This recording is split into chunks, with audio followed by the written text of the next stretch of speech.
कर्मयोग की बात जब शुरू हुई तो कृष्ण ने अर्जुन को और भी गहराई से समझाना शुरू किया। कृष्ण ने कहा कि जीवन में कर्म का पूरा चक्र चलता रहता है। हर कोई कुछ न कुछ करता है, कोई बोलता है, कोई देखता है, कोई संभालता है। यदि सब लोग केवल अपने लिए करें तो समाज का संतुलन बिगड़ जाता है। इसलिए कर्म को एक यज्ञ की तरह समझो, निस्वार्थ और समर्पित भाव से किया जाने वाला कर्म। कृष्ण ने कहा कि यज्ञ का अर्थ केवल मंत्र पढ़ना नहीं है, बल्कि हर कार्य को दूसरों के भले के लिए करना है। कृष्ण ने आगे कहा कि जो व्यक्ति अपने अहंकार से मुक्त है वो कर्म में संलग्न रहकर भी अभिमानी नहीं बनता। यही परम स्थिति है जिसमें व्यक्ति कर्म करता है पर कर्म उसके बंधन नहीं बनते। कृष्ण ने अर्जुन से कहा कि जंतु भी कर्म करते हैं पर मनुष्य के लिए विवेक है, इसलिए कर्म के साथ ज्ञान भी होना चाहिए। अगर कर्म बुद्धि और विवेक के साथ न हो तो वो अज्ञान की ओर ले जाता है।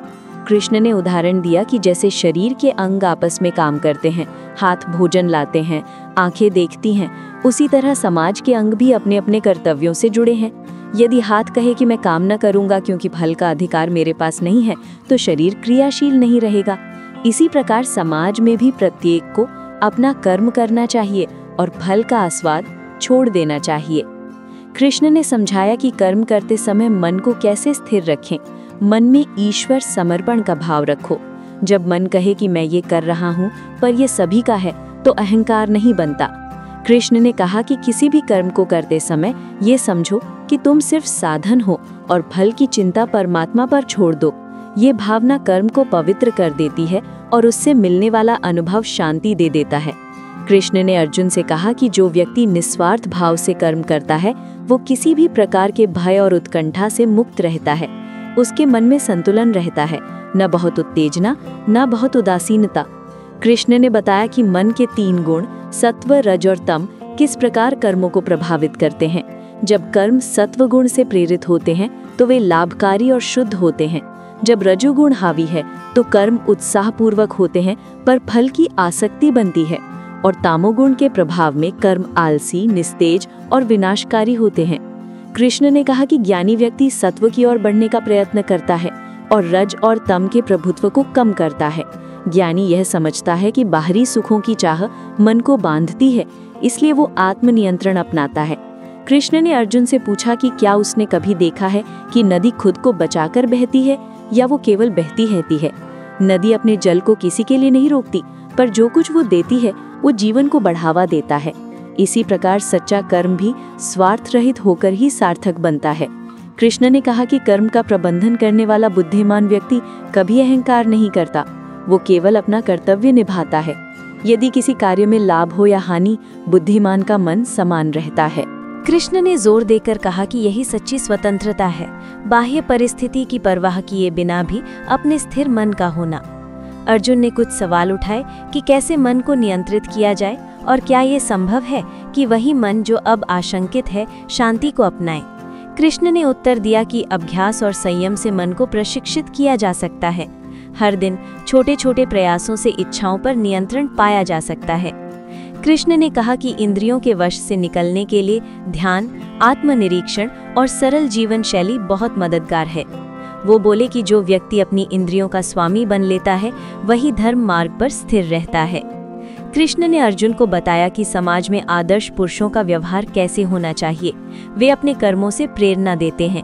यदि नेता, गुरु या परिवार के बड़े लोग निस्वार्थ भाव से कार्य करेंगे तो अन्य लोग भी उन्हीं आदर्शों का पालन करेंगे। कृष्ण ने समझाया कि व्यवहार ही सबसे बड़ा उपदेश है, शब्द मात्र से पालन नहीं होता। उसने अर्जुन से कहा कि उसका स्वयं का कर्म दुनिया में एक उदाहरण बनेगा। कृष्ण ने कहा कि कर्म से भागना असफलता है, इससे शांति नहीं आती बल्कि अपराध भी जन्म ले सकता है। कृष्ण ने अर्जुन से स्पष्ट कहा कि उसका धर्म क्षत्रिय का धर्म है, सत्य और न्याय की रक्षा करना। कृष्ण ने समझाया कि धर्म कभी निज स्वार्थ की पूर्ति नहीं होता। धर्म का अर्थ है कर्तव्य का पालन करना जो समाज के हित में हो। उसी परिप्रेक्ष्य में कर्मयोग का मार्ग दिखता है, कर्तव्य का पालन, फल की आसक्ति का त्याग। कृष्ण ने बताया कि कोई भी कार्य छोटा या बड़ा नहीं होता, महत्व उसके इरादे से आता है। यदि इरादा शुद्ध है तो छोटा कर्म भी बड़ा फल दे सकता है, और यदि इरादा स्वार्थी है तो बड़ा कर्म भी बंधन बन सकता है। कृष्ण ने अर्जुन से कहा कि उसे अपनी दृष्टि को विस्तृत रखना चाहिए और किसी भी निर्णय में केवल तात्कालिक लाभ न देखना चाहिए।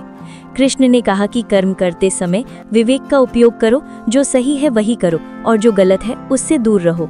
इसी विवेक से मानव अपने जीवन को श्रेष्ठ बना सकता है। कृष्ण ने उसे आश्वस्त किया कि मैं हमेशा उसका साथ दूंगा, पर मार्ग पर चलना अर्जुन का कर्तव्य है। कृष्ण ने कहा कि निस्वार्थ कर्म से ही आत्मा ऊंची बनती है और मोक्ष का मार्ग सुगम होता है। अर्जुन ने कृष्ण की बातें गहराई से सुनी और अपने भीतर परिवर्तन महसूस किया। उसने महसूस किया कि डर और मोह के कारण ही वो अब तक जकड़ा हुआ था। कृष्ण ने उसे उठने का आग्रह किया और कहा कि अब समय आ गया है कर्मयोग में जीने का। अर्जुन ने फिर से अपनी गांडीव उठाई और दृढ़ संकल्प के साथ कहा कि वो अपने कर्तव्य पर चलेगा। कृष्ण ने मुस्कुराकर कहा कि यही मोक्ष की ओर पहला कदम है, निस्वार्थ कर्म और संभाव। जब अर्जुन ने ऐसा किया तो उसके हृदय में शांति और आत्मविश्वास समा गया। कृष्ण ने अंत में कहा कि जो भी व्यक्ति इस मार्ग को अपनाएगा वो संसार में रहते हुए भी विमुक्त रह सकता है। कृष्ण ने अर्जुन को आशीर्वाद दिया और कहा कि आगे के उपदेश उसके मन को और खुला कर देंगे। ये कथा यही सिखाती है कि कर्म को प्रेम और समर्पण के साथ करो, पर उसके फल पर निर्भर मत रहो। और अब यदि ये ज्ञान आपके हृदय को छू गया हो तो हमारे चैनल अद्भुत धर्म कथा को सब्सक्राइब करें, ताकि ऐसे और अध्याय और गहरे उपदेश आप तक पहुंचते रहें।